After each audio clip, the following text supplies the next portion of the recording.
Minsan naisip ko naging mabuting ama kaya ako. Pinangarap kong pamilya, mga anak at totoo. Pero bakit ang nararamdaman ko ay ganito? Kulang pa ba, oh Lord, kung pati buhay ko ay bibigay ko? Ate, kuya at sa iyo, bunso, ako ay may munting hiling. Habang ang diwa ko ay nanatiling gising, dahil alam kong pag ang panahon ay dumating, kailangan ng mamahinga at tuluyang humimbing. Kung dumating man ang panahon na malalaki na kayo at meron na kayong sariling mundo, sana piliin mo pa rin umuwi sa bahay at kahit kamustahin mo lang ako. Kung dumating man yung panahon na makisuyo ako sa mga bagay na hindi ko na kayang gawin, sana sundin mo ako.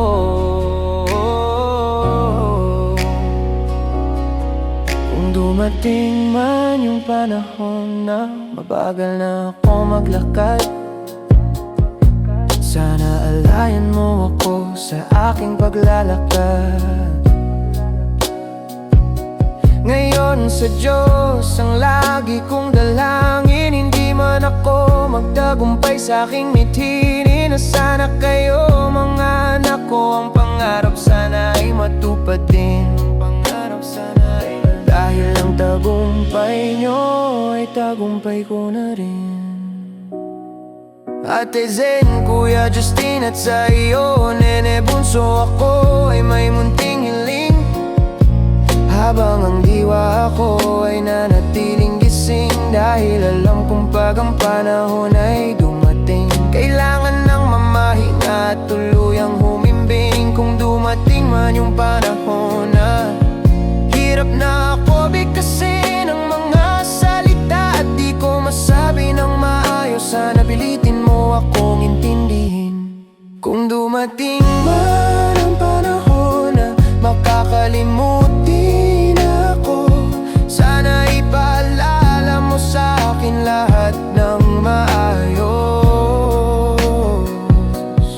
Kung dumating man ang panahon na hindi na maintindihan ang ugali ko, anak, sana pakihabaan mo ang pasensya mo, sana habaan mo ang pangunawa mo. Gaya ng mga panahon na hinabaan ko ang pasensya ko, tuwing hindi kita mapatulog nung sanggol ka pa,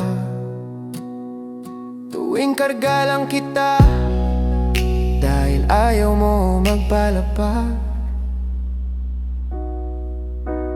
Minsan sobra kong nasasaktan kapag nakikita kong parang ako ay balewala lang. Sobrang kirot sa puso ko ay pinipila na nung kapag salita ng salitang di mo inaasahan.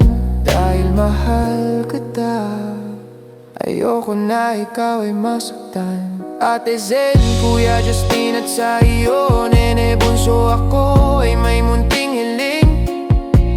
Habang ang diwa ko ay nanatiling gising, dahil alam kong pag ang panahon ay dumating, kailangan ng mamahinga at tuluyang humimbing. Nung panahon na ilalalayan kita sa paglalakad, hindi ako umaalis sa tabi mo sa bawat hakbang mo, upang maalalayan kita kung ika'y matumba. Nung mga panahong hindi ako makatulog pag hindi ikaw ang katabi ko, dahil gusto ko yakapin kayo, kumutan kayo, paggising sa umaga kayo ang una kong makikita.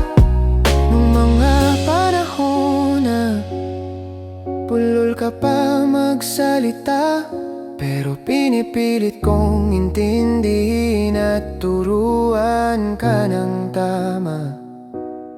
Nung mga panahon na ang dami kong ginagawa, pero gusto mong makipalaro. May mga gusto kang kunin na hindi mo kaya. Mga anak, huwag nyo sana kakalimutan lahat ng aking itinuro. Ipamana nyo pa ito sa aking magiging apo. Ate Zen, Kuya Justin at sa iyo